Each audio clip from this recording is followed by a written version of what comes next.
Bom, para a gente poder falar um pouco da parte política, que vai ser o nosso noticiário praticamente esses próximos dias, né? A gente ainda tentou falar um pouco de mercado. Antes da gente falar, né, especificamente da parte política, eu queria trazer uma informação, porque isso é uma dúvida geral e acho que vale a gente também explicar isso para a galera, né? Em meio a esse turbilhão de coisas que envolvem o São Paulo, a atual direção, aí eu estou falando de Júlio Casares, Marcos Calomagno, os principais ali do dia a dia, eles estão muito preocupados com outras coisas. Mas eles tentam blindar este cara da foto, Rui Costa, que é o executivo de futebol contratado, para que ele possa trabalhar no mercado de transferências.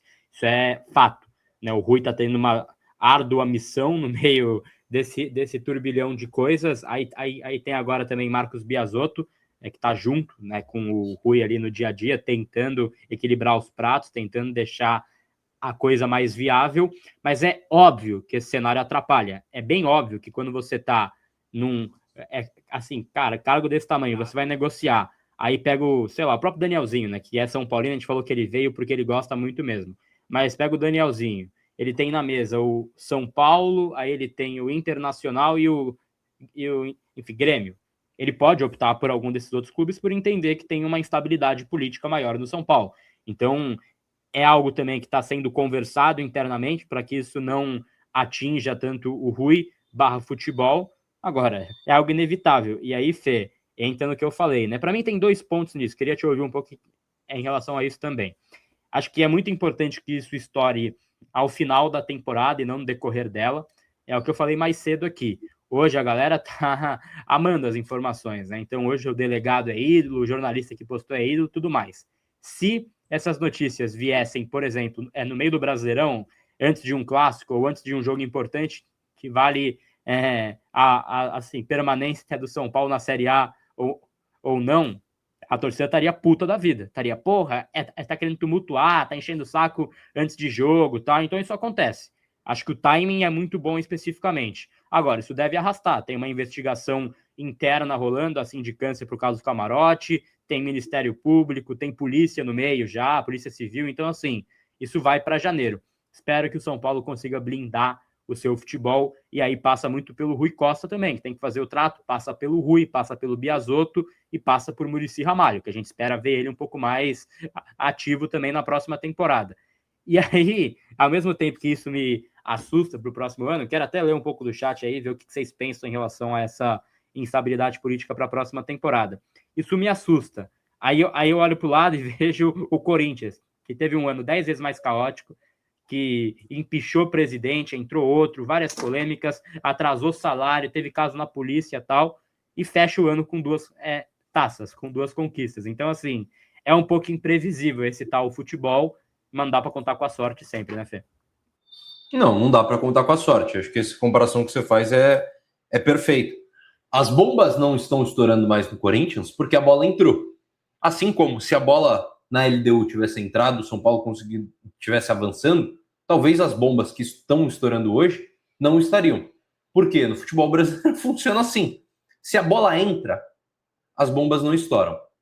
As merdas vão para baixo do tapete. Lá ele total, né? Agora que o chat lembrou, tem que fazer esse apontamento. Mas é isso. Se a bola entra no gol, as merdas não estouram, certo? Porque o futebol brasileiro, a gente viu um Corinthians, hoje o Corinthians, ele colhe frutos do que aconteceu na política de Andrés Sanches. E com o Andrés, nada acontecia. Por quê? Porque o Andrés contratou o Ronaldo Fenômeno e foi campeão mundial. E aí, gente, para a torcida do Corinthians está magnífico. Se o São Paulo, com tudo que está estourando hoje, ganha o Campeonato Paulista e a Copa do Brasil, assim como o Corinthians venceu, para a torcida está ótimo. Só que, administrativamente falando, é horroroso. Então, eu acho que, cara, você blindar o seu diretor de futebol é importante. Mas eu entendo e concordo quando você diz, Gabi, que é o seguinte: você está negociando com um cara, o cara vai pensar 7 vezes antes quando ele vê todas as notícias que estão acontecendo no São Paulo. O São Paulo vai ter mais dificuldade para contratar gente, vai ter mais dificuldade para negociar com o jogador. Isso é um fato, porque o São Paulo está vivendo uma instabilidade gigantesca. E todo jogador tem um celular na palma da sua mão, tem colegas e eles se conversam de, porra, caralho, olha a situação do São Paulo.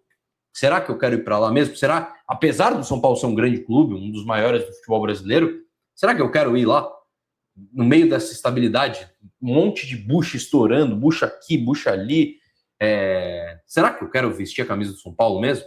E aí o jogador pensa 7 vezes antes do que ele pensaria 2 em situações normais. Ele pensa mais 5. E aí isso é ruim para o São Paulo no mercado de transferência. Mas eu já falei, Gabi, eu tenho muito medo dessa próxima temporada, porque eu sinceramente, Casares, quando ele faz esse movimento de tirar os caras da oposição que estavam no controle, se o São Paulo fizer uma janela de transferências em que trouxer algum nome de mudança de patamar, a torcida esquece o que está acontecendo. E aí eu acho que cabe a nós não deixar esquecer. Só que, se ele faz 2 contratações de nome, o São Paulo ganha o Paulista, o São Paulo ganha a Copa do Brasil, e acaba o mandato dele, ele sai como cara do momento. E eu acho que é isso que ele quer. Esse é meu grande medo. Dele pegar a dívida do São Paulo, rasgar ela, jogar ela pro ar, e aí o São Paulo estourar essa bomba que já está estourando, ela estourar ainda maior no final do ano. Tenho muito medo do que pode acontecer. Eu acho que cabe a nós, aqui da imprensa, aos torcedores principalmente, que não podem esquecer, se o São Paulo contratar o Cristiano Ronaldo, o São Paulo não pode esquecer do que está acontecendo nos bastidores do clube, na diretoria do clube. Eu acho que isso não pode acontecer. Mas é importante, talvez, tentar blindar o Rui Costa para que ele consiga trabalhar. Só que você blindar o Rui Costa é importante. Só que você não vai conseguir brifar os seus jogadores, né? Os caras que eles estão indo atrás. E isso eu acho que é o grande problema.